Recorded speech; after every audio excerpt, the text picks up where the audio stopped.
কর্ণ পর্ব ১। কর্ণের সেনাপতিত্বে অভিষেক। দ্রোণপুত্র অশ্বত্থামা মনে করেছিলেন যে নারায়ণাস্ত্র দ্বারা সমস্ত পাণ্ডব বাহিনী ধ্বংস করবেন। তার সে সংকল্প ব্যর্থ হল। সন্ধ্যাকালে দুর্যোধন যুদ্ধবিরতির আদেশ দিয়ে নিজ শিবিরে ফিরে এলেন। তিনি কোমল আস্তরণযুক্ত সুখসজ্জায় উপবিষ্ট হয়ে স্বপক্ষীয় মহাধনুর্বরগণকে মধুর বাক্যে অনুনয় করে বললেন, হে বুদ্ধিমান রাজগণ, আপনারা অবিলম্বে নিজের নিজের মত বলুন। এ অবস্থায় আমার কি করা উচিত? দুর্যোধনের কথা শুনে রাজারা যুদ্ধসূচক নানা প্রকার ইঙ্গিত করলেন। অশ্বত্থামা বললেন, পণ্ডিতগণের মতে কার্যসিদ্ধির উপায় এই 4টি: কার্যে অনুরাগ, উদ্যোগ, দক্ষতা ও নীতি। কিন্তু সবই দৈবের অধীনে।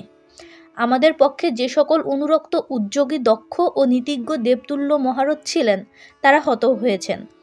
তথাপি আমাদের হতাশ হওয়া উচিত নয়, কারণ উপযুক্ত নীতির প্রয়োগে দৈবকেও অনুকূল করা যায়। আমরা কর্ণকে সেনাপতি করে শত্রুকুল মথিত করব। ইনি মহাবল, অস্ত্র বিশারদ, যুদ্ধে দুর্ধর্ষ এবং কৃতান্তের ন্যায় অসহনীয়। ইনিই যুদ্ধে শত্রু জয় করবেন। দুর্যোধন আশ্বস্ত ও প্রীত হয়ে কর্ণকে বললেন, মহাবাহু, আমি তোমার বীর্য এবং তোমার প্রতি সৌহার্দ্য জানি। ভীষ্ম আর দ্রোণ মহাধনুর্ধর হলেও বৃদ্ধ এবং ধনঞ্জয়ের পক্ষপাতী ছিলেন। তোমার কথাতেই আমি তাদের সেনাপতির পদ দিয়েছিলাম। তারা নিহত হয়েছেন। এখন তোমার তুল্য অন্য যোদ্ধা আমি দেখছি না। তুমি জয়ী হবে তাতে আমার সন্দেহ নেই। অতএব তুমি আমার সৈন্য চালনার ভার নাও। নিজেই নিজেকে সেনাপতিত্বে অভিষিক্ত করো। সুতপুত্র, তুমি সম্মুখে থাকলে অর্জুন যুদ্ধ করতেই চাইবে না। কর্ণ বললেন, মহারাজ, আমি পুত্র সমেত পাণ্ডবগণ ও জনার্দনকে জয় করব। তুমি নিশ্চিন্ত হও, আমি তোমার সেনাপতি হব। ধরে নাও যে পাণ্ডবরা পরাজিত হয়েছে।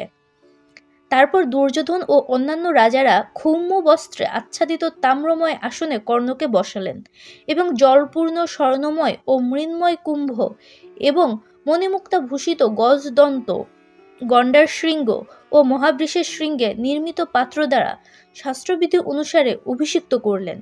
বন্দীগণ ও ব্রাহ্মণগণ বললেন, রাধেয় কর্ণ, সূর্য যেমন উদিত হয়ে অন্ধকার নষ্ট করেন, আপনি সেইরূপ পাণ্ডব ও পাঞ্চালগণকে ধ্বংস করুন। পেচক যেমন সূর্যের প্রখর রশ্মি সইতে পারে না, কৃষ্ণ ও পাণ্ডবরা সেইরূপ আপনার সর্বর্ষণ সইতে পারবেন না। বজ্রধর ইন্দ্রের সম্মুখে দানবদের ন্যায় পাণ্ডব ও পাঞ্চালগণও আপনার সম্মুখে দাঁড়াতে পারবেন না। 2. অশ্বত্থামার পরাজয়। ষোড়শ দিনের যুদ্ধ। পরদিন সূর্যোদয় হলে কর্ণ যুদ্ধসজ্জার আদেশ দিলেন। তখন হস্তি, অশ্ব ও বর্মাবৃত রথ সকল প্রস্তুত হলো। যোদ্ধারা পরস্পরকে ডাকতে লাগলেন। কর্ণ শঙ্খধ্বনি করতে করতে যুদ্ধযাত্রা করলেন।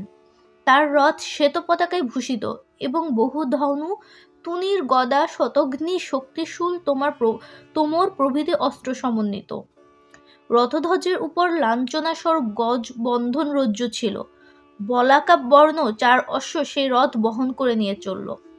কর্ণ মকরব্যূহ রচনা করে স্বয়ং তার মুখে রইলেন এবং শকুনি, তৎপুত্র উলুক, অশ্বত্থামা, দুর্যোধনাদি নারায়ণী সেনাসহ কৃতবর্মা, ত্রিগর্ত ও দাক্ষিণাত্য সৈন্যসহ কৃপাচার্য, মদ্রদেশীয় বৃহৎ সৈন্যসহ 16 সহস্র রথ ও 300 হস্তিসহ সুসেন এবং বিশাল বাহিনীসহ রাজা চিত্র ও তার ভ্রাতা চিত্রসেন সেই ব্যূহের বিভিন্ন অংশ রক্ষা করতে লাগলেন। কর্ণকে সসৈন্য আসতে দেখে যুধিষ্ঠির অর্জুনকে বললেন, মহাবাহু, কৌরব বাহিনীর শ্রেষ্ঠ বীরগণ হত হয়েছেন, কেবল নিকৃষ্ট যোদ্ধারা অবশিষ্ট আছেন। সুতপুত্র কর্ণই ওপক্ষের একমাত্র মহাধনুর্ধর, তাকে বধ করে তুমি বিজয়ী হও। যে শল্য দ্বাদশ বৎসর আমার হৃদয়ে বিদ্ধ আছে, তা কর্ণ নিহত হলে উদ্ধৃত হবে, এই বুঝে তুমি ইচ্ছামতো ব্যূহ রচনা করো। তখন অর্জুন অর্ধচন্দ্র ব্যূহ রচনা করলেন। তার বাম পার্শ্বে ভীমসেন, দক্ষিণে ধৃষ্টদ্যুম্ন এবং মধ্যদেশে যুধিষ্ঠির ও তার পশ্চাতে অর্জুন নকল সহদেব রইলেন। 2 পাঞ্চাল বীর যুধামন্যু ও উত্তমৌজা এবং অন্যান্য যোদ্ধারা ব্যূহের উপযুক্ত স্থানে অবস্থান করলেন। 2 পক্ষের শঙ্খ, ভেরী, পনব প্রভৃতি রণবাদ্য বেজে উঠল। জয়কাঙ্ক্ষী বীরগণ সিংহনাদ করতে লাগলেন।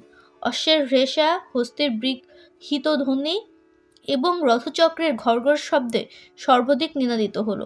গজারোহী ভীমসেন ও কলুত দেশের রাজা খেমধূর্তি সসৈন্যে পরস্পরকে আক্রমণ করলেন। খেমধূর্তি ভীমের গদাঘাতে নিহত হলেন। কর্ণের সঙ্গে নকুল, অশ্বত্থামার সঙ্গে ভীম, কেকই ও দেশীয় বিন্দ অনুবিন্দের সঙ্গে সাত্যকী, অর্জুন পুত্র শ্রুতকর্মার সঙ্গে অভিসার রাজ চিত্রসেন, যুধিষ্ঠির পুত্র প্রতিবিন্ধের সঙ্গে চিত্র, দুর্যোধনের সঙ্গে যুধিষ্ঠির, সংসপ্তকগণের সঙ্গে অর্জুন, কৃপাচার্যের সঙ্গে ধৃষ্টদ্যুম্ন, কৃতবর্মার সঙ্গে শিখণ্ডী, শল্যের সঙ্গে সহদেব পুত্র শ্রুতসেন এবং দুঃশাসনের সঙ্গে সহদেব ঘোর যুদ্ধ করতে লাগলেন। সাত্যকীর স্বরাঘাতে অনুবিন্দ এবং অসির আঘাতে বিন্দ নিহত হলেন।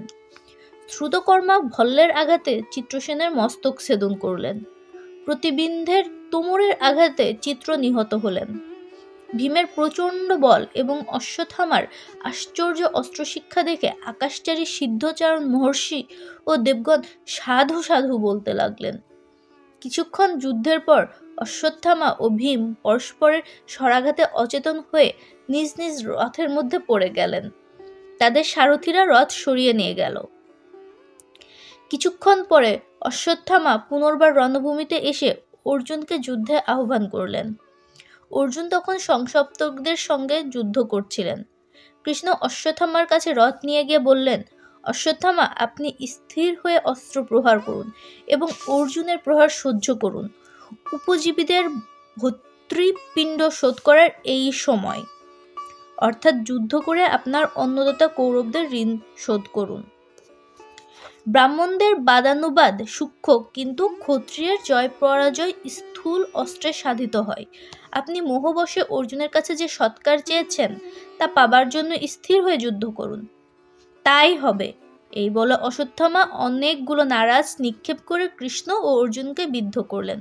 অর্জুনও তার গান্ডীব ধনু থেকে নিরন্তর বাণ বর্ষণ করতে লাগলেন। কলিঙ্গ, বঙ্গ, অঙ্গ ও নিষাদ বীরগণ ঐরাবত তুল্য হস্তির দল নিয়ে অর্জুনের প্রতি ধাবিত হলেন, কিন্তু বিধ্বস্ত হয়ে পলায়ন করলেন। অশ্বত্থামার লৌহময় বাণের আঘাতে কৃষ্ণ ও অর্জুন রক্তাক্ত হলেন। লোকে মনে করল তারা নিহত হয়েছেন। কৃষ্ণ বললেন, অর্জুন, তুমি অসাবধান হয়ে আছো কেন? অশ্বত্থামাকে বধ করো। প্রতিকার না করলে ব্যাধি যেমন কষ্টকর হয়, অশ্বত্থামাকে উপেক্ষা করা সেইরূপ বিপজ্জনক হবে। তখন অর্জুন সাবধানে স্বরক্ষেপণ করে অশ্বত্থামার চন্দন চর্চিত দুই বাহু, বক্ষ, মস্তক ও উরুদয় বিদ্ধ করলেন।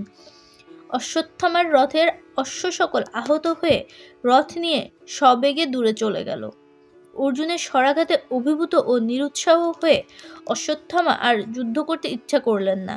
কৃষ্ণার্জুনের জয় হয়েছে জেনে কর্ণের সৈন্য মধ্যে প্রবেশ করলেন। ৩. দণ্ডধার দন্তবধ রণভূমির ভীষণতা, ষোড়শ দিনের আরো যুদ্ধ। মগধরাজ দন্তধার পাণ্ডব সেনার উত্তর দিকে রথ, হস্তি, অশ্ব ও পদাতি বিনষ্ট করছিলেন। আর্তনাদ শুনে কৃষ্ণ রথ ফিরে নিয়ে অর্জুনকে বললেন, রাজা দন্তধার অস্ত্রবিদ্যায় ও পরাক্রমে ভগদত্তের নিকৃষ্ট নন। তার হস্তিও বিপক্ষ সেনা মর্দন করে। অতএব তুমি আগে তাকে বধ করে তারপর সংসপ্তকদের সঙ্গে যুদ্ধ করো। এই বলে কৃষ্ণ অর্জুনের রথ দন্তধারের কাছে নিয়ে গেলেন। দন্তধার তখন স্বরাঘাতে পাণ্ডব সৈন্য সংহার করছিলেন। তার হস্তীয় চরণ ও শুণ্ডের প্রহারে রথ, অশ্ব, গজ ও সৈন্য মর্দন করছিল। অর্জুন ক্ষুরধার 3 বাণে দন্তধারের বাহুদয় ও মস্তক ছেদন করলেন এবং হস্তি ও হস্তি চালককেও নিপাতিত করলেন। মগধরাজকে নিহত দেখে তার ভ্রাতা দন্ত হস্তিপৃষ্ঠে এসে কৃষ্ণার্জুনকে আক্রমণ করলেন, কিন্তু তিনিও অর্জুনের অর্ধচন্দ্র বাণে ছিন্নবাহু ছিন্নমুণ্ড হলেন। তারপর অর্জুন ফিরে গিয়ে পুনর্বার সংসপ্তকদের বধ করতে লাগলেন। কৃষ্ণ বললেন, অর্জুন, তুমি খেলা করছো কেন? সংসপ্তকদের বিনষ্ট করে কর্ণবধে ত্বরান্বিত হও। অর্জুন অবশিষ্ট সংসপ্তকগণকে বধ করলেন। এই অবশিষ্টর মধ্যেও কিন্তু এরপরেও কিন্তু সংসপ্তকরা যুদ্ধ করেছে। স্বরক্ষেপণে অর্জুনের ক্ষিপ্রতা দেখে গোবিন্দ বললেন, আশ্চর্য। তারপর তিনি রথের শ্বেতবর্ণ 4 অশ্ব চালিত করলেন। হংস যেমন সরোবরে যায়, সেইরূপ অশ্বগুলো শত্রু সৈন্য মধ্যে প্রবেশ করল। সংগ্রামভূমি দেখতে দেখতে কৃষ্ণ বললেন, পার্থ, দুর্যোধনের জন্যই পৃথিবীর রাজাদের এই ভীষণ ক্ষয় হচ্ছে। দেখো, চতুর্দিকে স্বর্ণভূষিত ধনুর্বাণ, তোমার প্রাস চর্ম প্রভৃতি বিকীর্ণ হয়ে রয়েছে। জয়াভিলাষী অস্ত্রধারী যোদ্ধারা প্রাণহীন হয়ে পড়ে আছে, কিন্তু তাদের জীবিতের ন্যায় দেখাচ্ছে। বীরগণের কুন্তল ভূষিত চন্দ্রবদন এবং শ্মশ্রুমণ্ডিত মুখমণ্ডলে যুদ্ধস্থল আবৃত হয়েছে। ভূমিতে শোণিতের কর্দম হয়েছে। চারিদিকে জীবিত মানুষ কাতর শব্দ করছে।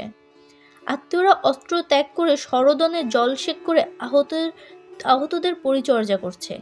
কেউ কেউ মৃত বীরগণকে আচ্ছাদিত করে আবার যুদ্ধ করতে যাচ্ছে। কেউ কেউ অচেতন প্রিয় বন্ধুকে আলিঙ্গন করছে।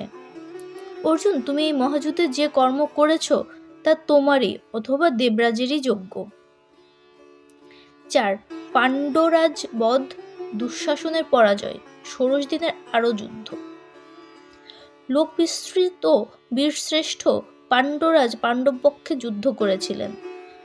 ইনি ভীষ্ম, দ্রোণ, কর্ণ, অর্জুন, কৃষ্ণ প্রভৃতি মহারথগণকে নিজের সমকক্ষ মনে করতেন না। ভীষ্ম দ্রোণের সঙ্গে নিজের তুলনাও সইতে পারতেন না। এই মহা ধনবান সর্বস্ত্র বিশারদ পান্ত পাশহস্ত কৃতান্তের ন্যায় কর্ণের সৈন্য বধ করছিলেন। অশ্বত্থামা তার কাছে গিয়ে মিষ্টবাক্যে সহস্যে যুদ্ধে আহ্বান করলেন। দুজনে তুমুল যুদ্ধ হলো। 8 গরুতে টানে এমন 8খানা গাড়িতে যত অস্ত্র ধরে অশ্বত্থামা তার 4 দণ্ডের মধ্যে নিক্ষেপ করলেন। দ্রোণপুত্রের সেই বাণ বর্ষ ব্যয়বাস্তে অপসারিত করে পান্তরাজ আনন্দে গর্জন করতে লাগলেন। অশ্বত্থামা পান্তের রথ, অশ্বসারথী এবং সমস্ত অস্ত্র বিনষ্ট করলেন, কিন্তু শত্রুকে আয়ত্তিতে পেয়েও বধ করলেন না। এই সময় একটি চালকহীন সুসজ্জিত বলশালী হস্তি সবেগে পান্তরাজের কাছে এসে পড়ল। সিংহ যেমন পর্বত শৃঙ্গে ওঠে, গজযুদ্ধপটু পান্ত সেইরূপ সেই মহাগজের পৃষ্ঠে চড়ে বসলেন এবং সিংহনাদ করে অশ্বত্থামার প্রতি একটি তোমর নিক্ষেপ করলেন। তোমরের আঘাতে অশ্বত্থামার মণিমুক্তা ভূষিত কিরীট বিদীর্ণ হয়ে ভূপাতিত হল। তখন অশ্বত্থামা পদাহত সর্পের ন্যায় ক্রুদ্ধ হয়ে স্বরাঘাতে হস্তির পদ ও শুণ্ড এবং পান্তরাজের বাহু ও মস্তক ছেদন করলেন। পান্তের 6 অনুচরকেও বধ করলেন। পান্তরাজ নিহত হলে কৃষ্ণ অর্জুনকে বললেন, আমি যুধিষ্ঠির ও অন্যান্য পাণ্ডবদের দেখছি না। ওদিকে কর্ণ প্রজ্বলিত অগ্নির ন্যায় যুদ্ধে উপস্থিত হয়েছেন। অশ্বত্থামাও সঞ্জয়গণকে বধ করেছেন এবং আমাদের হস্তি, অশ্ব, রথ, পদাতি মর্দন করছেন। অর্জুন বললেন, ঋষিকেশ, শীঘ্র রথ চালাও।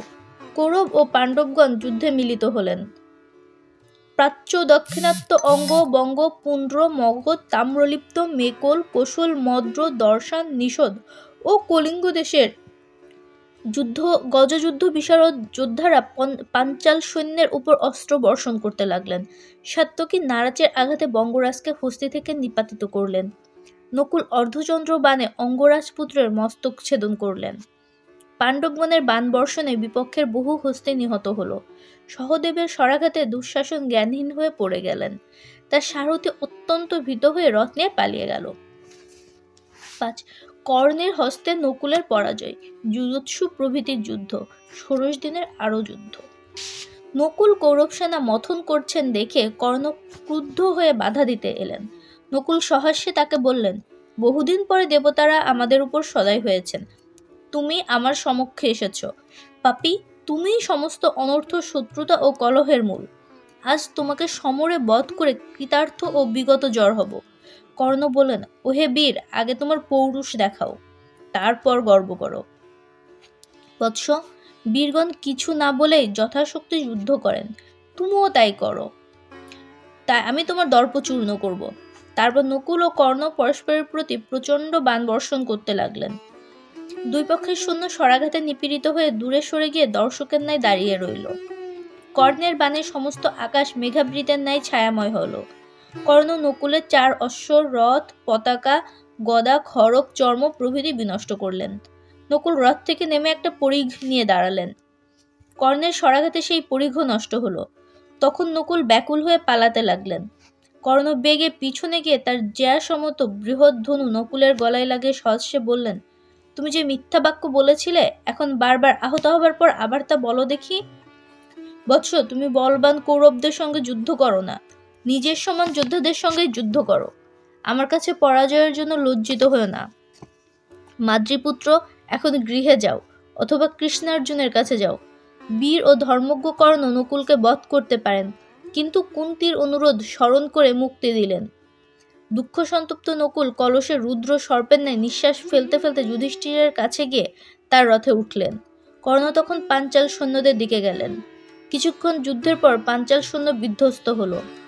হতাবশিষ্ট পাঞ্চাল বীরগণ বেগে পালাতে লাগলেন। কর্ণও তাদের পিছনে ধাবিত হলেন। বৈশ্যাগর্ভজা ধৃতরাষ্ট্রপুত্র যুযুৎসু পাণ্ডব পক্ষে যোগ দিয়েছিলেন। এটা ভীষ্মপর্ব 6 পরিচ্ছেদ দ্রষ্টব্য। তিনি দুর্যোধনের বিশাল বাহিনী মথন করছেন দেখে শকুনিপুত্র উলুক তাকে আক্রমণ করলেন। যুযুৎসুর অশ্ব ও সারথি বিনষ্ট হল। তিনি অন্য রথে উঠলেন।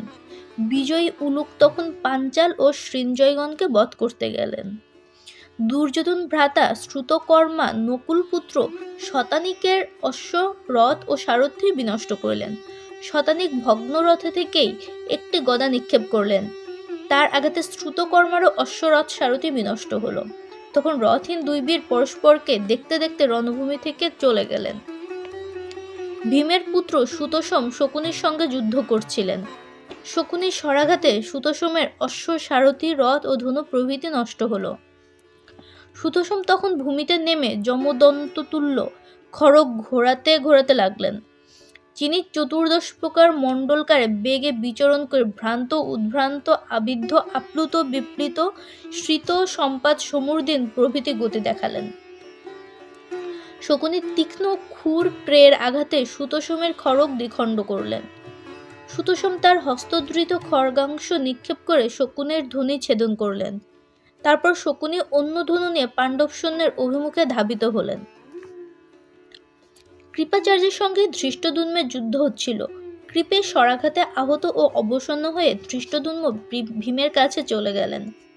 তখন কৃপ শিখণ্ডীকে আক্রমণ করলেন। বহুক্ষণ যুদ্ধের পর শিখণ্ডী শরাঘাতে মূর্ছিত হলেন। তার সারথি রণভূমি থেকে সত্বর রথ সরিয়ে নিয়ে গেল। 6. পাণ্ডবগণের জয়। 16 দিনের যুদ্ধান্ত। কৌরব সৈন্যের সঙ্গে ত্রিগোত্র, শিবি, শাল্য, সংসপ্তক ও নারায়ণ সৈন্যগণ এবং ভ্রাতা ও পুত্রগণে বেষ্টিত হয়ে ত্রিগর্তরাজ সুশর্মা অর্জুনের অভিমুখে চললেন। পতঙ্গ যেমন অগ্নিতে দগ্ধ হয়, সেইরূপ শত সহস্র যোদ্ধা অর্জুনের বাণে বিনষ্ট হলেন। তথাপি তারা সরে গেলেন না। রাজা শত্রুঞ্জয় এবং সুশর্মার ভ্রাতা সৌশ্রুতি নিহত হলেন। সুশর্মার আর এক ভ্রাতা সত্যসেন তোমরের আঘাতে কৃষ্ণের বামবাহু বিদ্ধ করলেন। কৃষ্ণের হাত থেকে কষা ও রশ্মি পড়ে গেল। অর্জুন অত্যন্ত ক্রুদ্ধ হয়ে শানিত ভল্লের আঘাতে সত্যসেনের মস্তক ছেদন এবং শরাঘাতে তার ভ্রাতা চিত্রসেনকে বধ করলেন। তারপর অর্জুন ইন্দ্রাস্ত্র প্রয়োগ করলেন।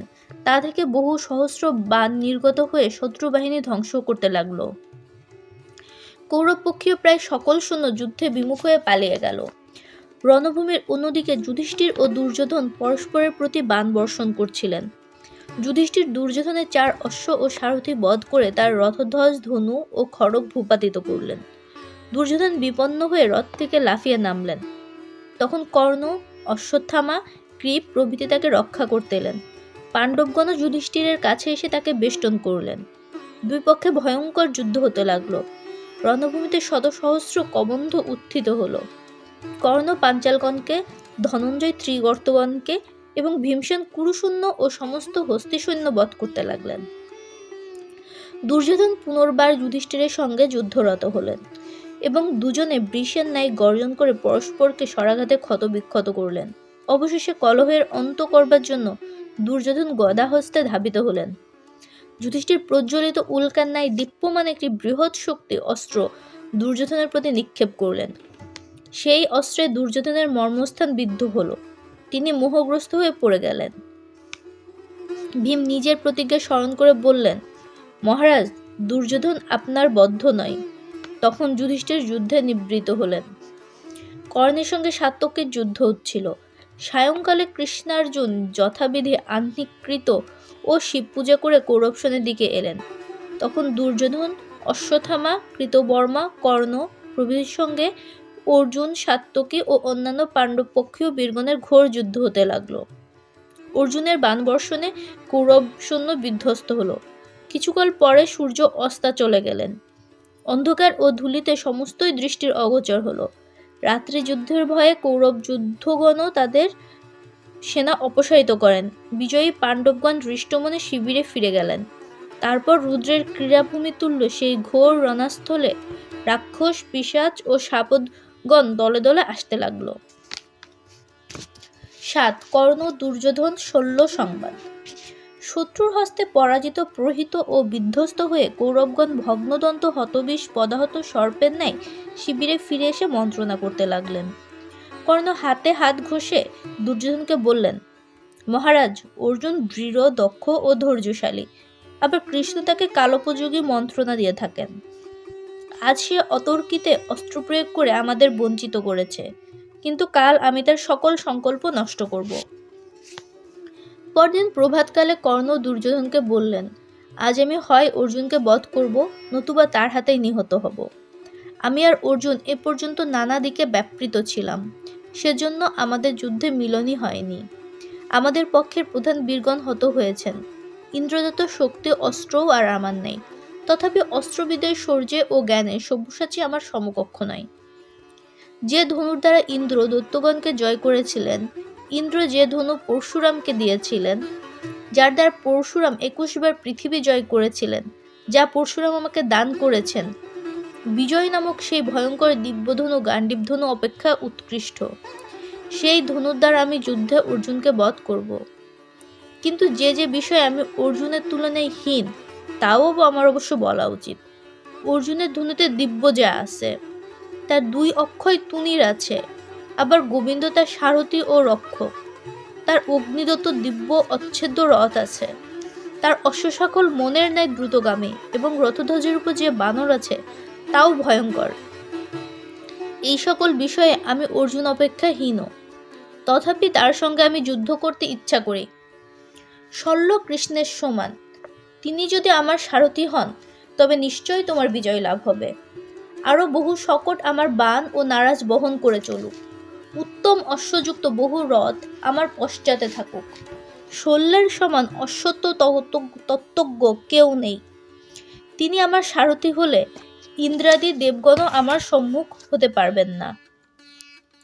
দুর্যোধন বললেন, কর্ণ, তুমি যা চাও তা সমস্তই হবে। তারপর দুর্যোধন শল্যের কাছে গিয়ে সবিনয়ে বললেন, মদ্ররাজ, কর্ণ আপনাকে সারথি রূপে বরণ করতে চান। আমি মস্তক অবনত করে প্রার্থনা করছি, ব্রহ্মা যেমন সারথি হয়ে মহাদেবকে রক্ষা করেছিলেন, কৃষ্ণ যেমন সর্ববিপদ থেকে অর্জুনকে রক্ষা করছেন, আপনিও সেইরূপ কর্ণকে রক্ষা করুন। পাণ্ডবরা ছল করে মহাধনুর্ধর বৃদ্ধ শিষ্য ও দ্রোণকে হত্যা করেছে। আমাদের বহু যোদ্ধা যথাশক্তি যুদ্ধ করে স্বর্গে গিয়েছেন। পাণ্ডবরা বলবান, স্থিরচিত্ত ও যথার্থ বিক্রমশালী। আমাদের অবশিষ্ট সৈন্য যাতে তারা নষ্ট না করে, আপনি তা করুন।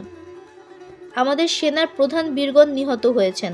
কেবল আমার হিতৈষী মহাবল কর্ণ আছেন এবং সর্বলোক মহারথ আপনি আছেন। মহারাজ শল্য, জয়লাভ সম্বন্ধে কর্ণের উপর আমার বিপুল আশা আছে, কিন্তু আপনি ভিন্ন আর কেউ তার সারথি হতে পারেন না। অতএব কৃষ্ণ যেমন অর্জুনের, আপনি সেইরূপ কর্ণের সারথি হন। অরুণের সঙ্গে সূর্য যেমন অন্ধকার বিনষ্ট করেন, সেইরূপ আপনি কর্ণের সহিত মিলিত হয়ে অর্জুনকে বিনষ্ট করুন। কুল, ঐশ্বর্য, শাস্ত্রজ্ঞান ও বলের জন্য শল্যের গর্ব ছিল। তিনি দুর্যোধনের কথায় ক্রুদ্ধ হয়ে ভ্রুকুটি করে হাত নেড়ে বললেন, মহারাজ, এমন কর্মে তুমি আমাকে নিযুক্ত করতে পারো না। উচ্চ জাতি নির্জাতি দাসত্ব করে না। আমি উচ্চ বংশীয়, মিত্ররূপে তোমার কাছে এসেছি। তুমি যদি আমাকে কর্ণের বশবর্তী করো, তবে নিজকে উচ্চ করা হবে। ক্ষত্রিয় কখনো সুত জাতির আজ্ঞাবহ হতে পারে না। আমি রাজর্ষি কুলজাত, মূর্ধাভিষিক্ত। মূর্ধাভিষিক্ত অর্থ হচ্ছে মাথায় জল দিয়ে যাকে রাজপদে অভিষিক্ত করা হয়েছে। এর আর এক অর্থ হচ্ছে ব্রাহ্মণ পিতা ও ক্ষত্রিয় মাতার পুত্র।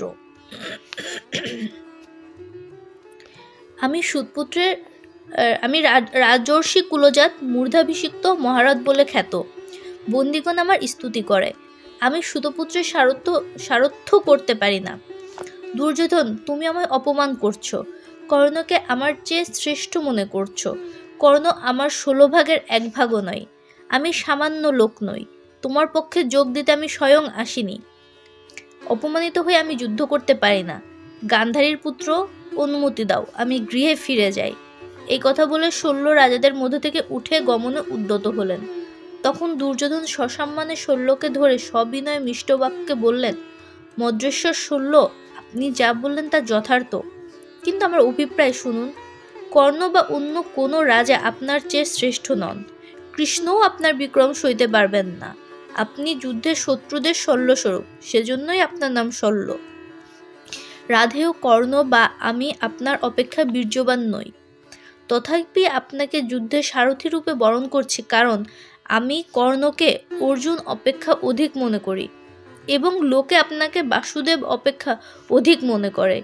কৃষ্ণ যেরূপ অশ্বহৃদয় জানেন, আপনি তার দ্বিগুণ জানেন। শল্য বলেন, বীর দুর্যোধন, তুমি এই সৈন্য মধ্যে আমাকে দেবকী পুত্র কৃষ্ণের চেয়ে শ্রেষ্ঠ বলেছ, সেজন্য আমি প্রীত হয়েছি। যশস্বী কর্ণ যখন অর্জুনের সঙ্গে যুদ্ধ করবেন, তখন আমি তার সারথ্য করব। কিন্তু এই নিয়ম থাকবে যে আমি তাকে যা ইচ্ছা হয় তাই বলবো। অর্থাৎ উদ্যোগ পর্ব 3 পরিচ্ছেদে শল্য যুধিষ্ঠিরের আলাপ দ্রষ্টব্য। দুর্যোধন ও কর্ণ শল্যের কথা মেনে নিয়ে বললেন, তাই হবে। 8. ত্রিপুর সংহার ও পরশুরামের কথা। দুর্যোধন বললেন, মদ্ররাজ মহর্ষি মার্কেন্ডেয় আমার পিতাকে দেবাসুর যুদ্ধের যে ইতিহাস বলেছিলেন তা শুনুন। দৈত্যগণ দেবগণের সহিত যুদ্ধে পরাজিত হলে তারকাসুরের 3 পুত্র তারাক্ষ, কমলাক্ষ ও বিদ্যুৎমাল্যী কঠোর তপস্যা করে ব্রহ্মাকে তুষ্ট করলেন। ব্রহ্মা বর দিতে এলে 3 ভ্রাতা এই বর চাইল তারা যেন সর্বভূতের অবদ্ধ হয়। ব্রহ্মা বললেন, সকলেই অমরত্ব পেতে পারে না, তোমরা অন্য বর চাও। তখন তারকের পুত্ররা বহুবার মন্ত্রণা করে বললেন, পিতামহ, আমরা 3টি কামগামী নগরে বাস করতে ইচ্ছা করি, যেখানে সর্বপ্রকার অভীষ্ট বস্তু থাকবে, দেব, দানব, যক্ষ, রাক্ষস প্রভৃতি যা বিনষ্ট করতে পারবে না, এবং অভিচারী ক্রিয়া, অস্ত্রশস্ত্র বা ব্রহ্মশাপেও যার হানি হবে না। আমরা এই 3 পুরে অবস্থান করে জগতে বিচরণ করব। সহস্র বৎসর পরে আমরা 3 জনে মিলিত হব। তখন আমাদের ত্রিপুর এক হয়ে যাবে। ভগবান সেই সময়ে যে দেবশ্রেষ্ঠ সম্মিলিত ত্রিপুরকে এক বাণে ভেদ করতে পারবেন, তিনিই আমাদের মৃত্যুর কারণ হবেন। ব্রহ্মা তাই হবে বলে প্রস্থান করলেন। তারক পুত্রগণ ময়দানবকে ত্রিপুর নির্মাণের ভার দিলেন। ময়দানব তপস্যার প্রভাবে একটি স্বর্ণের, একটি রৌপ্যের এবং একটি কৃষ্ণ লৌহের পুর নির্মাণ করলেন। প্রথম পুরটি স্বর্গে, দ্বিতীয়টি অন্তরিক্ষে এবং তৃতীয়টি পৃথিবীতে থাকত। এই পুরত্রয়ের প্রত্যেকটি চক্রযুক্ত, দৈর্ঘ্যে ও প্রস্থে 100 যোজন এবং বৃহৎ প্রাকার, তোরণ, প্রাসাদ, মহাপথ প্রভৃতি সমন্বিত। তারকাক্ষ স্বর্ণময় পুরে, কমলাক্ষ রৌপ্যময় পুরে এবং বিদ্যুৎমালী লোহময় পুরে বাস করতে লাগল। দেবগণ কর্তৃক বিতাড়িত কোটি কোটি দৈত্য এসে সেই ত্রিপুর দুর্গে আশ্রয় নিল। ময়দানব তাদের সকল মনস্কাম মায়াবলে সিদ্ধ করলেন। তারকাক্ষের হরি নামে এক পুত্র ছিল। সে ব্রহ্মার নিকট বর পেয়ে প্রত্যেক পুরে মৃত সঞ্জীবনী পুষ্করিণী নির্মাণ করল। মৃত দৈত্যগণকে সেই সকল পুষ্করিণীতে নিক্ষেপ করলে তারা পূর্বের রূপে ও বেশে জীবিত হয়ে উঠত। সেই দর্পিত 3 দৈত্য ইচ্ছানুসারে বিচরণ করে দেবগণ, ঋষিগণ, পিতৃগণ এবং ত্রিলোকের সকলের উপর উৎপীড়ন করতে লাগল। ইন্দ্র ত্রিপুরের সকল দিকে বজ্রাঘাত করলেন, কিন্তু ভেদ করতে পারলেন না। তখন দেবগণ ব্রহ্মার শরণাপন্ন হলেন। ব্রহ্মা বললেন, এই ত্রিপুর কেবল একটি বাণে ভেদ করা যায়, কিন্তু ঈশান ভিন্ন আর কেউ তা করতে পারবেন না। অতএব তোমরা তাকে যোদ্ধারূপে বরণ করো। দেবতারা বৃষধ্বজ মহাদেবের কাছে গিয়ে তাকে স্তবে তুষ্ট করলেন। মহেশ্বর অভয় দিয়ে বললে, ব্রহ্মা তার প্রদত্ত বরের কথা জানিয়ে বললেন, শূলপাণি, আপনি শরণাপন্ন দেবগণের উপর প্রসন্ন হয়ে দানবগণকে বধ করুন। মহাদেব বললেন, দানবরা প্রবল, আমি একাকী তাদের বধ করতে পারবো না। তোমরা সকলে মিলিত হয়ে আমার অর্ধ তেজ নিয়ে তাদের জয় করো। দেবগণ বললেন, আমাদের যত তেজবল দানবদেরও তত, অথবা আমাদের দ্বিগুণ।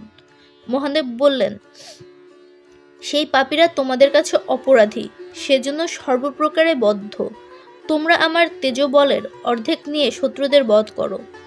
দেবগণ বললেন, মহেশ্বর, আমরা আপনার তেজের অর্ধ ধারণ করতে পারবো না, অতএব আপনিই আমাদের সকলের অর্ধ তেজ নিয়ে শত্রু বধ করুন। শঙ্কর সম্মত হয়ে দেবগণের অর্ধ তেজ নিলেন। তার ফলে তার বল সকলের অপেক্ষা অধিক হলো এবং তিনি মহাদেব নামে খ্যাত হলেন। তখন দেবতাদের নির্দেশ অনুসারে বিশ্বকর্মা মহাদেবের রথ নির্মাণ করলেন। পৃথিবী দেবী, মন্দর পর্বত, দিকবিদিক, নক্ষত্র ও গ্রহগণ, নাগরাজ বাসুকী, হিমালয় পর্বত, বিন্ধ্যগিরি, সপ্তর্ষিমণ্ডল, গঙ্গা সরস্বতী, সিন্ধু নদী, শুক্ল ও কৃষ্ণপক্ষ, রাত্রি ও দিন প্রভৃতি দিয়ে রথের বিভিন্ন অংশ নির্মিত হলো। চন্দ্র, সূর্য চক্র হলেন এবং ইন্দ্র, বরুণ, যম ও কুবের এই 4 লোকপাল অশ্ব হলেন। কনক পর্বত, সুমেরু রথের ধ্বজদণ্ড এবং তড়িৎভূষিত মেঘ পতাকা হলো। মহাদেব সংবৎসরকে ধনু এবং কালরাত্রিকে যা করলেন। বিষ্ণু, অগ্নি ও চন্দ্র মহাদেবের বাণ হলেন। খড়গবাণ ও সরাসন হাতে নিয়ে মহাদেব সহাস্যে দেবগণকে বললেন, সারথি কে হবেন? আমার চেয়ে যিনি শ্রেষ্ঠতর তাকেই তোমরা সারথি করো। তখন দেবতারা ব্রহ্মাকে বললেন, প্রভু, আপনি ভিন্ন আমরা সারথি দেখছি না। আপনি সর্বগুণযুক্ত এবং দেবগণের শ্রেষ্ঠ, অতএব আপনিই মহাদেবের অশ্ব চালনা করুন। লোকপূজিত ব্রহ্মা সম্মত হয়ে রথে উঠলেন। অশ্ব সকল মস্তক নত করে ভূমি স্পর্শ করল। ব্রহ্মা অশ্বদের উঠিয়ে মহাদেবকে বললেন, আরোহণ করুন। মহাদেব রথে উঠে ইন্দ্রাদি দেবগণকে বললেন, তোমরা এমন কথা বলবে না যে দানবদের বধ করুন, কোনো প্রকার দুঃখও করবে না। তারপর তিনি সহাস্যে ব্রহ্মাকে বললেন, যেখানে দৈত্যরা আছে সেদিকে সাবধানে অশ্ব চালনা করুন। ব্রহ্মা ত্রিপুরের অভিমুখে রথ নিয়ে চললেন। মহাদেবের ধ্বজাগ্রে স্থিত বৃষভ ভয়ঙ্কর গর্জন করে উঠল। সকল প্রাণী ভীত হলো। ত্রিভুবন কাঁপতে লাগলো। বিবিধ ঘোর দুর্লক্ষণ দেখা গেল। সেই সময় বানস্থিত বিষ্ণু, অগ্নি ও চন্দ্র এবং রথারূঢ় ব্রহ্মা ও রুদ্রের ভারে এবং ধনুর বিক্ষোভে রথ ভূমিতে বসে গেল। নারায়ণ বাণ থেকে নির্গত হয়ে বৃষের রূপ ধারণ করে সেই মহারথ ভূমি থেকে তুললেন। তখন ভগবান রুদ্র বৃষরূপী নারায়ণের পৃষ্ঠে এক চরণ এবং অশ্বের পৃষ্ঠে অন্য চরণ রেখে দানবপুর নিরীক্ষণ করলেন এবং অশ্বের স্তন ছেদন ও বৃষের খুর দ্বিধা বিভক্ত করলেন। সেই অবধি অশ্বজাতির স্তন লুপ্ত হলো এবং গোজাতির খুর বিভক্ত হলো। মহাদেব তার ধনুতে জ্যারোপণ এবং পাশুপত অস্ত্র যোগ করে অপেক্ষা করছিলেন। এমন সময় দানবদের 3 পুর একত্র মিলিত হলো। দেবগণ, সিদ্ধগণ ও মহর্ষিগণ জয়ধ্বনি করে উঠলেন। মহাদেব তার দিব্যধনু আকর্ষণ করে ত্রিপুর লক্ষ্য করে বাণ মোচন করলেন। তুমুল আর্তনাদ উঠল। ত্রিপুর আকাশ থেকে পড়তে লাগলো এবং দানবগণের সহিত দগ্ধ হয়ে পশ্চিম সমুদ্রে নিক্ষিপ্ত হলো। মহেশ্বর তখন হাহা শব্দে তার ক্রোধজনিত অগ্নিকে নির্বাপিত করে বললেন, ত্রিলোক ভস্ম করো না। উপাখ্যান শেষ করে দুর্যোধন শল্যকে বললেন, লোকস্রষ্টা পিতামহ ব্রহ্মা যেমন রুদ্রের সারথ্য করেছিলেন, সেইরূপ আপনিও কর্ণের সারথ্য করুন। কর্ণ রুদ্রের তুল্য এবং আপনি ব্রহ্মার সমান। আপনার উপরেই কর্ণ ও আমরা নির্ভর করছি। আমাদের রাজ্য ও বিজয় লাভও আপনার অধীন। আরেকটি ইতিহাস বলছি শুনুন, যা কোনো ধর্মজ্ঞ ব্রাহ্মণ আমার পিতাকে বলেছিলেন। ভৃগুর বংশে যমদগ্নি নামে এক মহাতপা ঋষি জন্মেছিলেন। তার একটি তেজস্বী গুণবান পুত্র ছিল, যিনি রাম বা পরশুরাম নামে বিখ্যাত। এই পুত্রের তপস্যায় তুষ্ট হয়ে মহাদেব বললেন, রাম, তুমি কি চাও তা আমি জানি। অপাত্র ও অসমর্থকে আমার অস্ত্র সকল দগ্ধ করে। তুমি যখন পবিত্র হবে তখন তোমাকে অস্ত্রদান করব। তারপর ভার্গব পরশুরাম বহু বৎসর তপস্যা, ইন্দ্রদমন, নিয়ম পালন, পূজা, হোম প্রভৃতির দ্বারা মহাদেবের আরাধনা করলেন। মহাদেব বললেন, ভার্গব, তুমি জগতের হিত এবং আমার প্রীতির নিমিত্ত দেবগণের শত্রুদের বধ করো। পরশুরাম বললেন, দেবেশ, আমার কি শক্তি আছে? আমি অস্ত্র শিক্ষাহীন, আর দানবগণ সর্বাস্ত্র বিশারদ ও দুর্ধর্ষ। মহাদেব বললেন, তুমি আমার আজ্ঞায় যাও, সকল শত্রু জয় করে তুমি সর্বগুণান্বিত হবে। পরশুরাম দৈত্যগণকে যুদ্ধে আহ্বান করে বজ্রতুল্য অস্ত্রের প্রহারে তাদের বধ করলেন। যুদ্ধকালে পরশুরামের দেহে যে ক্ষত হয়েছিল, মহাদেবের করস্পর্শে তা দূর হল। মহাদেব তুষ্ট হয়ে বললেন, ভৃগুনন্দন, দানবদের অস্ত্রাঘাতে তোমার শরীরে যে পীড়া হয়েছিল তাতে তোমার মানব কর্ম শেষ হয়ে গিয়েছে। তুমি আমার কাছ থেকে অভীষ্ট দিব্য অস্ত্রসমূহ নাও। তারপর মহাতপা পরশুরাম অভীষ্ট দিব্যাস্ত্র ও বরলাভ করে মহাদেবের অনুমতি নিয়ে প্রস্থান করলেন। মহারাজ শল্য পরশুরাম প্রীত হয়ে মহাত্মা কর্ণকে সমগ্র ধনুর্বেদ দান করেছিলেন। কর্ণের যদি পাপ থাকত তবে পরশুরাম তাকে দিব্যাস্ত্র দিতেন না। আমি কিছুতেই বিশ্বাস করি না যে কর্ণ সুতকুলে জন্মেছেন। আমি মনে করি তিনি ক্ষত্রিয় কুলে উৎপন্ন দেবপুত্র, পরিচয় গোপনের নিমিত্ত পরিত্যক্ত হয়েছিলেন। সুতনারী কি করে কবচ কুণ্ডলধারী দীর্ঘবাহু সূর্যতুল্য মহারথের জননী হতে পারে? মৃগী কি ব্যাঘ্র প্রসব করে? 9. কর্ণ শল্যের যুদ্ধযাত্রা। শল্য বললেন, ব্রহ্মা ও মহাদেবের এই দিব্য আখ্যান আমি বহুবার শুনেছি, কৃষ্ণও তা জানেন। কর্ণ যদি কোনো প্রকারে অর্জুনকে বধ করতে পারেন তবে শঙ্খচক্র গদাধারী কেশব নিজেই যুদ্ধ করে তোমার সৈন্য ধ্বংস করবেন। কৃষ্ণ ক্রুদ্ধ হলে কোনো রাজা তার বিপক্ষে দাঁড়াতে পারবেন না। দুর্যোধন বললেন, মহাবাহু শল্য, আপনি কর্ণকে অবজ্ঞা করবেন না। ইনি অস্ত্র বিশারদগণের শ্রেষ্ঠ। এর ভয়ঙ্কর জানির ঘোষ শুনে পাণ্ডব সৈন্য 10 দিকে পালায়। ঘটোৎকচ যখন রাত্রিকালে মায়াযুদ্ধ করছিল তখন কর্ণ তাকে বধ করেছিলেন। সেদিন অর্জুন ভয়ে কর্ণের সম্মুখীন হয় নাই। কর্ণ ধনুর অগ্রভাগ দিয়ে ভীমসেনকে আকর্ষণ করে বলেছিলেন, মূঢ় ঔদ্রিক, ইনি 2 মাতৃপুত্রকে জয় করেও কোনো কারণে তাদের বধ করেননি। ইনি বৃষিবংশীয় বীরশ্রেষ্ঠ সাত্যকীকে রথহীন করেছেন, ধৃষ্টদ্যুম্ন প্রভৃতিকে বহুবার পরাজিত করেছেন। কর্ণ ক্রুদ্ধ হলে বজ্রপাণি ইন্দ্রকেও বধ করতে পারেন। পাণ্ডবরা কি করে তাকে জয় করবে? বীর শল্য, বাহুবলে আপনার সমান কেউ নেই। অর্জুন নিহত হলে যদি কৃষ্ণ পাণ্ডব সৈন্য রক্ষা করতে পারেন তবে কর্ণের মৃত্যু হলে আপনিই আমাদের সৈন্য রক্ষা করবেন। শল্য বললেন, গান্ধারী পুত্র, তুমি সৈন্যগণের সম্মুখে আমাকে কৃষ্ণ অপেক্ষা শ্রেষ্ঠ বলেছ। এতে আমি প্রীত হয়েছি। আমি কর্ণের সারথি হব। কর্ণ দুর্যোধনকে বললেন, মদ্ররাজ বিশেষ হৃষ্টচিত্তে এ কথা বলছেন না। তুমি মধুর বাক্যে ওকে আরও কিছু বলো।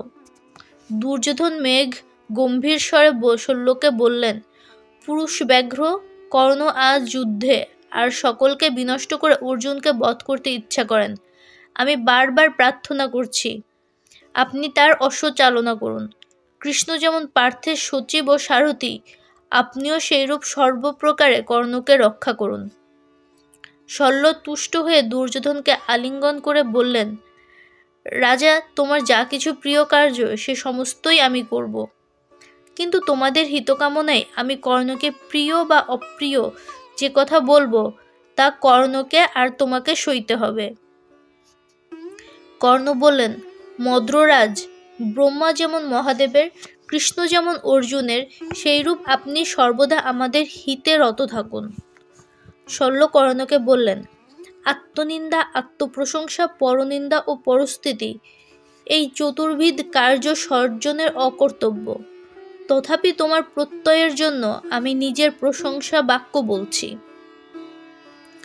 অশ্বচালনায়, অশ্বতত্ত্বের জ্ঞানে এবং অশ্বচিকিৎসায় আমি মাতলির ন্যায় ইন্দ্রের সারথি হবার যোগ্য। সুতপুত্র, তুমি উদ্বিগ্ন হইও না। অর্জুনের সহিত যুদ্ধের সময় আমি তোমার রথ চালাবো। পরদিন প্রভাতকালে রথ প্রস্তুত হলে শল্য ও কর্ণ তাতে আরোহণ করলেন। দুর্যোধন বললেন, অধিরথ পুত্র মহাবীর কর্ণ, ভীষ্ম ও দ্রোণ যে দুষ্কর কর্ম করতে পারেননি, তুমি তা সম্পন্ন করো। ধর্মরাজ যুধিষ্ঠিরকে বন্দী করো, অথবা অর্জুন, ভীম, নকুল ও সহদেবকে বধ করো এবং সমস্ত পাণ্ডব সৈন্য ভস্মসাৎ করো। তখন সহস্র সহস্র তুরী ও ভেরি মেঘগর্জনের ন্যায় বেজে উঠল। কর্ণ শল্যকে বললেন, মহাবাহু, আপনি অশ্ব চালনা করুন। আজ আমি ধনঞ্জয়, ভীমসেন, দুই মাদ্রীপুত্র ও রাজা যুধিষ্ঠিরকে বধ করব। আজ অর্জুন আমার বাহুবল দেখবে। পাণ্ডবদের বিনাশ এবং দুর্যোধনের জয়ের নিমিত্ত আজ আমি শত শত সহস্র অতি তীক্ষ্ণ বাণ নিক্ষেপ করব।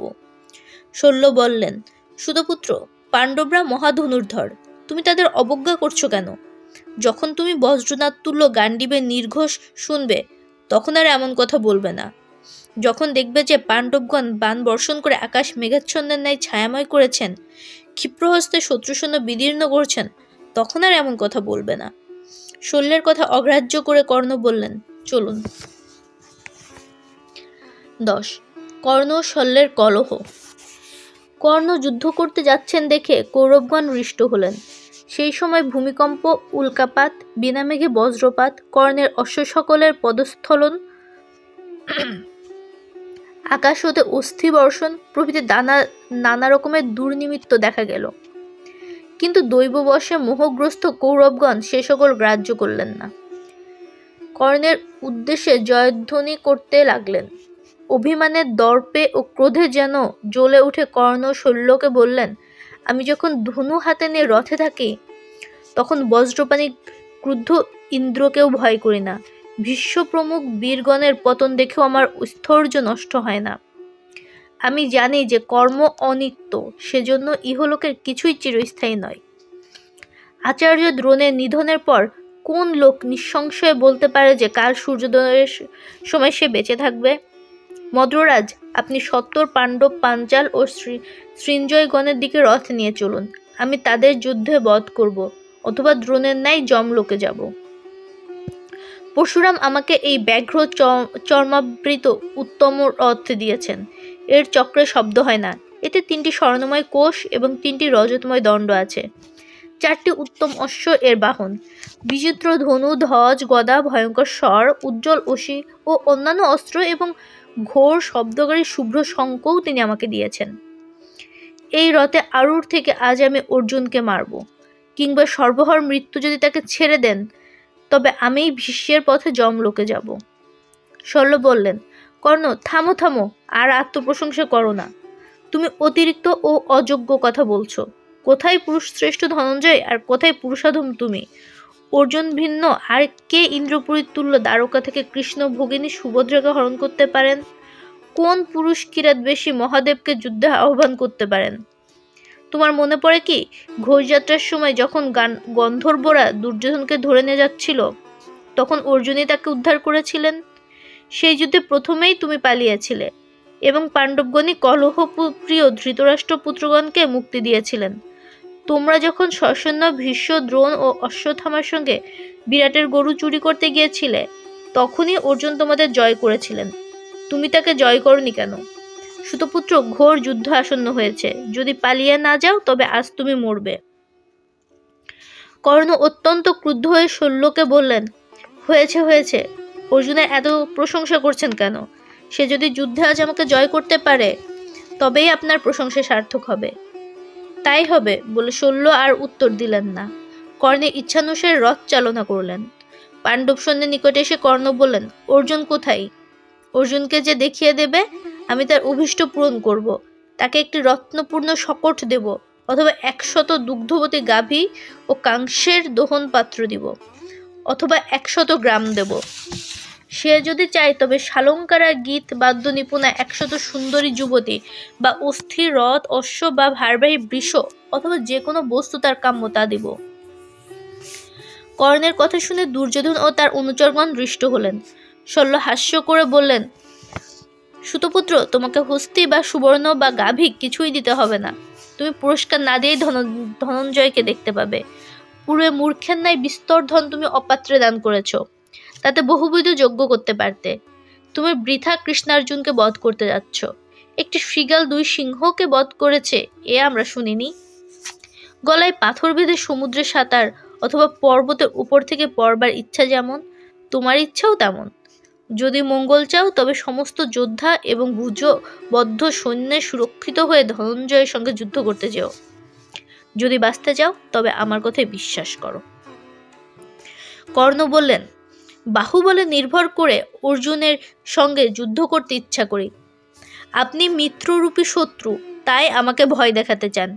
শল্য বললেন, অর্জুনের হস্ত নিক্ষিপ্ত তীক্ষ্ণ বাণসমূহ যখন তোমাকে বিদ্ধ করবে তখন তোমার অনুতাপ হবে। মাতার ক্রোড়ে শুয়ে বালক যেমন চন্দ্রকে হরণ করতে চায়, সেইরূপ তুমি মোহগ্রস্ত হয়ে অর্জুনকে জয় করতে যাচ্ছ। তুমি ভেক হয়ে মহামেঘ স্বরূপ অর্জুনের উদ্দেশ্যে গর্জন করছো। গৃহবাসী কুকুর যেমন বনস্থিত ব্যাঘ্রকে লক্ষ্য করে ডাকে, তুমি সেইরূপ নরব্যাঘ্র ধনঞ্জয়কে ডাকছ। মূঢ়, তুমি সর্বদাই শৃগাল, আর অর্জুন সর্বদাই সিংহ। কর্ণ স্থির করলেন, বাকশল্যের জন্যই এর নাম শল্য। তিনি বললেন, শল্য, আপনি সর্বগুণহীন, অতএব গুণাগুণ বুঝবেন কি করে? কৃষ্ণের মাহাত্ম্য আমি যেমন জানি, আপনি তেমন জানেন না। আমি নিজের ও অর্জুনের শক্তি জেনেই তাকে যুদ্ধে আহ্বান করছি। আমার এই চন্দন চূর্ণে পূজিত সর্পতুল্য বিষমুখ ভয়ঙ্কর বাণ বহু বৎসর ধরে তৃণের মধ্যে পড়ে আছে। এই বাণ নিয়েই আমি কৃষ্ণার্জুনের সঙ্গে যুদ্ধ করব। পৃথিশ্বর পুত্র এবং মাতুলের পুত্র এই 2 ভ্রাতা অর্থাৎ অর্জুন এবং কৃষ্ণ এক সূত্রে গ্রথিত 2 মণির তুল্য। আপনি দেখবেন দুজনেই আমার বাণে নিহত হবেন। কুদেশজাত শল্য, আজ কৃষ্ণার্জুনকে বধ করে আপনাকেও সবান্ধবে বধ করব। দুর্বুদ্ধি ক্ষত্রিয় কুলাঙ্গার, আপনি সুহৃদ হয়ে শত্রুর ন্যায় আমাকে ভয় দেখাচ্ছেন। আপনি চুপ করে থাকুন। সহস্র বাসুদেব বা শত অর্জুন এলেও আমি তাদের বধ করব। আবাল বৃদ্ধ বনিতা সকলেই যে গাথা গান করে এবং পূর্বে ব্রাহ্মণগণ রাজার নিকট যা বলেছিলেন, দুরাত্মা মদ্রদেশবাসীদের সেই গাথা শুনুন। মদ্রগণ তুচ্ছভাষী, নরাধম, মিথ্যাবাদী, কুটিল এবং মৃত্যুকাল পর্যন্ত দুষ্ট স্বভাব। তারা পিতা, পুত্র, মাতা, শ্বশুর শাশুড়ি, মাতুল, জামাতা, কন্যা, পৌত্র, বান্ধব, বয়স্য, অভ্যাগত, দাস দাসী প্রভৃতি স্ত্রী পুরুষ মিলিত হয়ে শক্তু অর্থাৎ ছাতু ও মৎস্য খায়, গোমাংসের সহিত মদ্যপান করে, হাসে, কাঁদে, অসম্বন্ধ গান গায় এবং কাম ব্যাপারে প্রবৃত্ত হয়। মদ্রকের সঙ্গে শত্রুতা বা মিত্রতা করা অনুচিত, তারা সর্বদাই কলুষিত। বিষ চিকিৎসকগণ এই মন্ত্র পাঠ করে বৃশ্চিক দংশনের চিকিৎসা করে থাকেন। রাজা স্বয়ং যাজক হলে যেমন হবি নষ্ট হয়, শূদ্রযাজী ব্রাহ্মণ এবং বেদ বিদ্বেষী লোকে যেমন পতিত হয়, সেইরূপ মদ্রকে সংসর্গে লোক পতিত হয়। হে বৃশ্চিক, আমি অথর্বক্ত মন্ত্রে শান্তি করছি। মদ্রকের প্রণয় যেমন নষ্ট হয়, সেরূপ তোমার বিষ নষ্ট হলো। তারপর কর্ণ বললেন, মদ্রদেশের স্ত্রীলোকে মদ্যপানে মত্ত হয়ে বস্ত্র ত্যাগ করে নৃত্য করে, তারা অসংযত স্বেচ্ছাচারিণী। যারা উষ্ট্র ও গর্ধবের ন্যায় দাঁড়িয়ে প্রসাব করে, সেই ধর্মভ্রষ্ট নির্লজ্জ স্ত্রীদের পুত্র হয়ে আপনি ধর্মের কথা বলতে চান? মদ্রদেশের নারীদের কাছে কেউ যদি কাঞ্জিক অর্থ হচ্ছিল কাজী বা আমানি, এখানে বোধহয় ধেনু মদ বা পচয় অর্থ বুঝিয়েছে, বা সুবীরকও এক ধরনের মদ বিশেষ চায়, তবে তারা নিতম্ব আকর্ষণ করে বলে, আমি পুত্র বা পতি দিতে পারি, কিন্তু কাঞ্জিক দিতে পারি না। আমরা শুনেছি মদ্র নারীরা কম্বল পরে, কম্বল অর্থাৎ পশমি কাপড়। তারা গৌর বর্ণ, দীর্ঘাকৃতি, নির্লজ্জ, উদরপরায়ণ ও অসুচি। মদ্র, সিন্ধু ও সৌবীর এই 3টি পাপদেশ। সেখানকার লোকেরা ম্লেচ্ছ ও ধর্মজ্ঞানহীন। নিশ্চয় পাণ্ডবরা আমাদের মধ্যে ভেদ ঘটাবার জন্য আপনাকে পাঠিয়েছে। শল্য, আপনি দুর্যোধনের মিত্র, আপনাকে হত্যা করলে নিন্দা হবে এবং আমাদেরও ক্ষমাগুণ আছে। এই 3 কারণে আপনি এখনো জীবিত আছেন। যদি আবার এরূপ কথা বলেন তবে এই বজ্রতুল্য গদার আঘাতে আপনার মস্তক চূর্ণ করব। 11. কাক ও হংসের উপাখ্যান। শল্য বললেন, কর্ণ, তোমাকে মদ্যপের ন্যায় প্রমাদগ্রস্ত দেখছি। সৌহার্দ্যের জন্য আমি তোমার চিকিৎসা করব। তোমার হিত বা অহিত যা আমি জানি তা অবশ্যই আমার বলা উচিত। একটি উপাখ্যান বলছি, শোনো। সমুদ্র তীরবর্তী কোনো দেশে এক ধনবান বৈশ্য ছিলেন। তার বহু পুত্র ছিল। সেই পুত্রেরা তাদের ভুক্তাবশিষ্ট মাংসযুক্ত অন্ন, দধি, ক্ষীর প্রভৃতি এক কাককে খেতে দিত। উচ্ছিষ্ট ভোজী সেই কাক গর্বিত হয়ে অন্য পক্ষীদের অবজ্ঞা করত। একদিন গরুরের ন্যায় দ্রুতগামী এবং চক্রবাকের ন্যায় বিচিত্র দেহ কতকগুলি হংস বেগে উড়ে এসে সমুদ্রের তীরে নামল।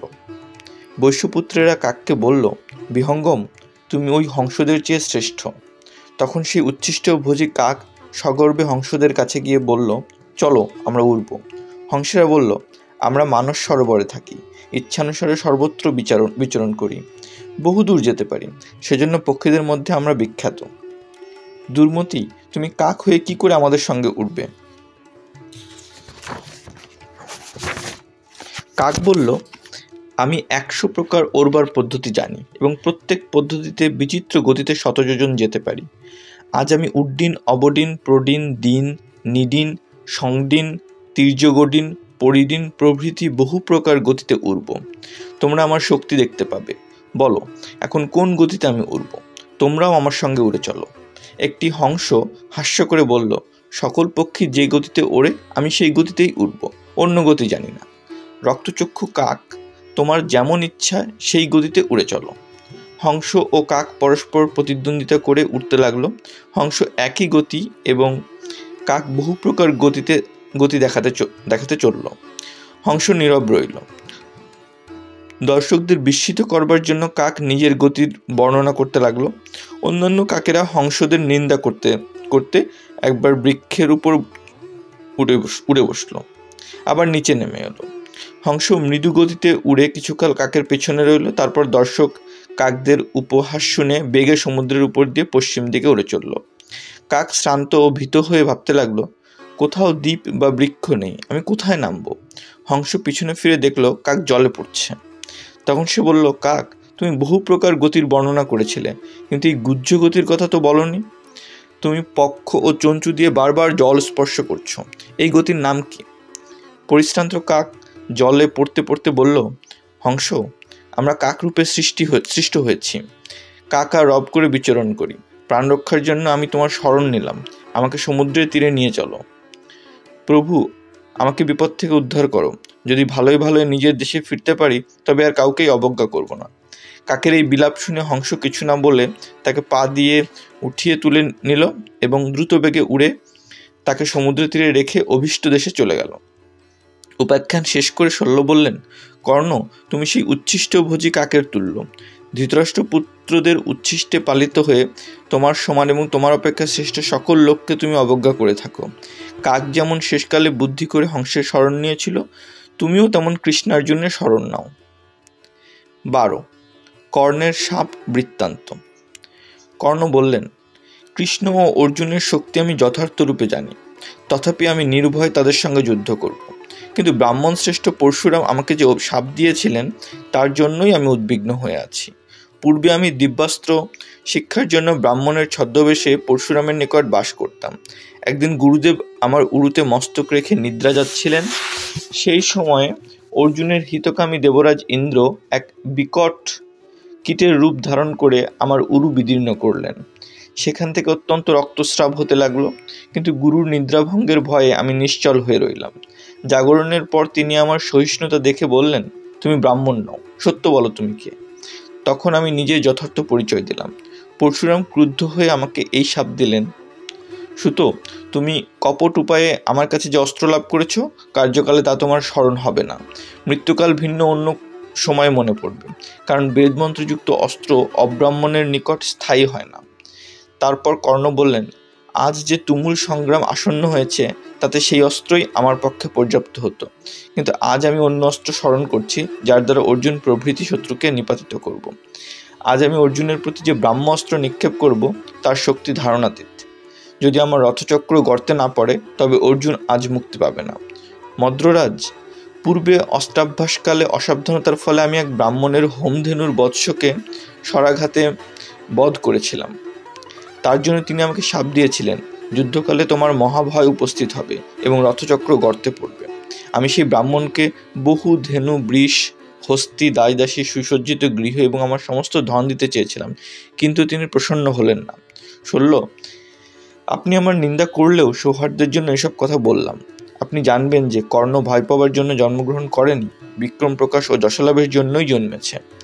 সহস্র শল্যের অভাবেও আমি শত্রু জয় করতে পারি। শল্য বললেন, তুমি বিপক্ষদের উদ্দেশ্যে যা বললে তা প্রলাপ মাত্র। আমি সহস্র কর্ণ ব্যতীত যুদ্ধে শত্রু জয় করতে পারি। শল্যের নিষ্ঠুর কথা শুনে কর্ণ আবার মদ্রদেশের নিন্দা করতে লাগলেন। তিনি বললেন, কোনো ব্রাহ্মণ আমার পিতার নিকট বাহিক অর্থাৎ বাল্মীকের নামান্তর ও মদ্রদেশের এই কুৎসা করেছিলেন। যে দেশ হিমালয়, গঙ্গা, সরস্বতী, যমুনা ও কুরুক্ষেত্রের বহির্ভাগে এবং যা সিন্ধু, শতদ্রু, বিপাশা, ইরাবতী, চন্দ্রভাগা ও বিতস্তার মধ্যে অবস্থিত, সে ধর্মহীন অসুচি বাহিক দেশ বর্জন করবে। যৌর্তিক নামক বাহিক দেশবাসীর আচরণ অতি নিন্দিত। তারা গুড়ের মদ্য পান করে, লসুনের সহিত গোমাংস খায়। তাদের নারীরা দুশ্চরিত্রা ও অশ্লীল ভাষিণী।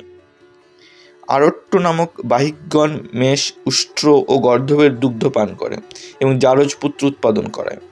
কোনো এক সতী নারীর অভিশাপের ফলে সেখানকার নারীরা বহুভোগ্যা। সে দেশে ভাগিনেওই উত্তরাধিকারীর হয়, পুত্র নয়।